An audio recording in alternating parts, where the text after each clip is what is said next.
My name is Jane Frankland, and you're at the right place if you are a cybersecurity leader, practitioner, consultant, or entrepreneur.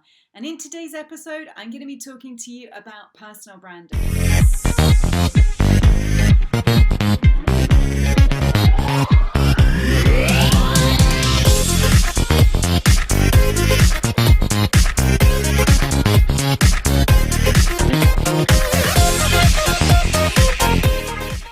Personal branding.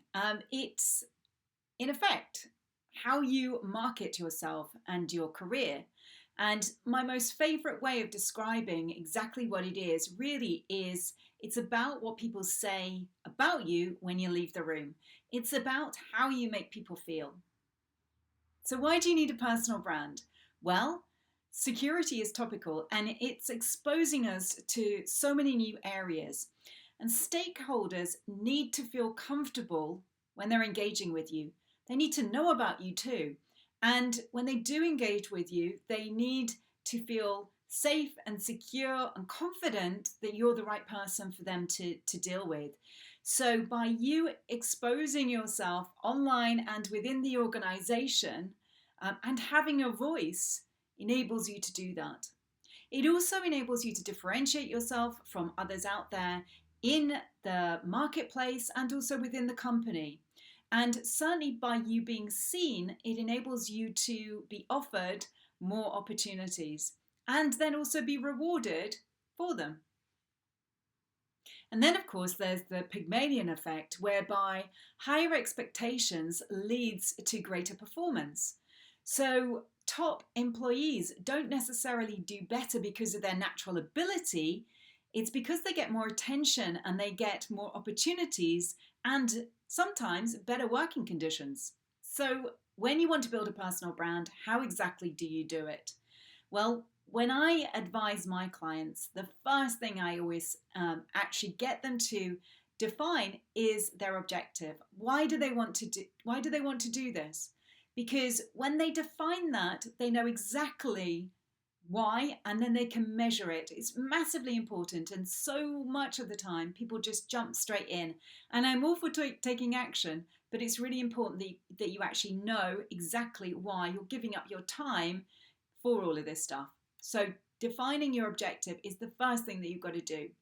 The second thing that you've got to do is really look at the media side of things. So where are your audience? Where are the people that you want to get in front of? Where are they hanging out? Often that's on social media.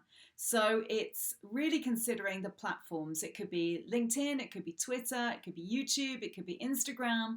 Those are the normal ones where the market hangs out.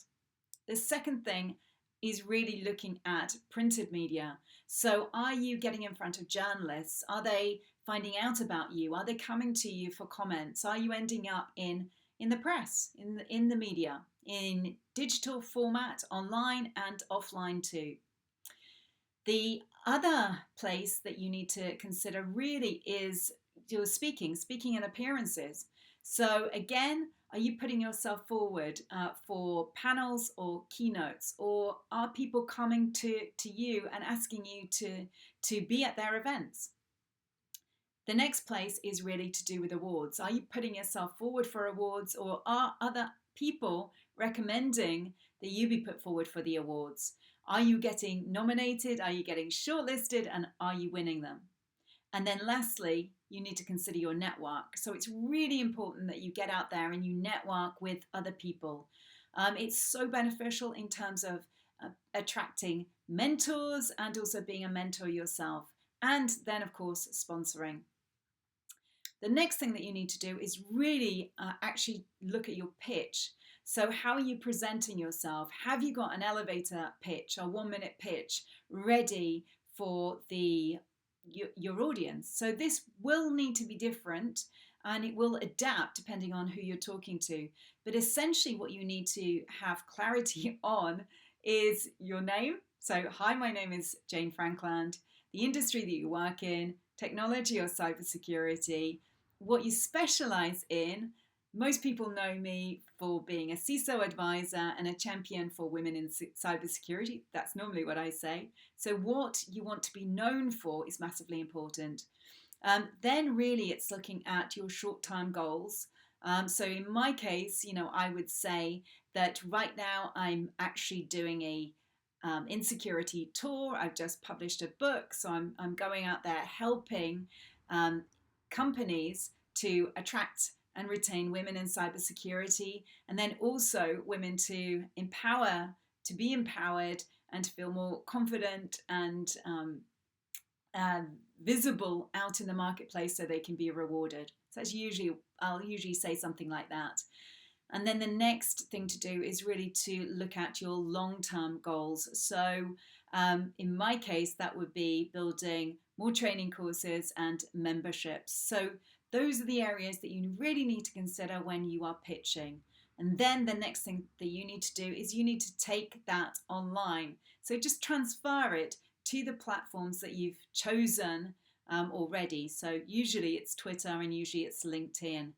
So it's coming down to, again, what's your objective? Making sure that you are looking professional in terms of your headshots and your bios, because those are the first things that people read and look at. First thing actually is your headshot, and then it's your bio. So are you presenting yourself professionally? And then after that, really it's developing the relationships online. So not being someone who just pushes stuff out. You need to be engaging and developing those relationships and adding value to the people that you're communicating to. So it's quite straightforward, quite simple, but there is a framework to doing it. And then after that, you need to take it all offline. You need to make sure that you are doing a good job when you're offline. So again, presenting yourself professionally through your pitch, and then also signing up for or getting involved in sponsoring charity events and other events that you can do outside of your organization as well as internally. So that could be creating groups, and it also could be going out to schools and colleges and telling others, exactly what you're doing. Now, that can be quite good actually, because it can give you the confidence to actually take all of this stuff and do it in front of your peers and your employees inside the organization. So sometimes it can be a really good place to start, just to build your confidence. And essentially that's it. So that's it for today. I hope you've enjoyed this episode. If you have, and you found me on YouTube, please give me a thumbs up. Yay. And then get yourself over to my website, because that's where you're going to gain so many more resources, and you're going to get access to my blogs and also the insecurity movement, because that's where all the fun really is happening. You're going to get access to insights and tips and the community as well. So the insecurity movement, all the details are on my website. Please just go there, cybersecuritycapital.com. And I look forward to our next episode. Goodbye. Cybersecuritycapital.com, because there's more resources for you to consume. You can read my blogs too if you want.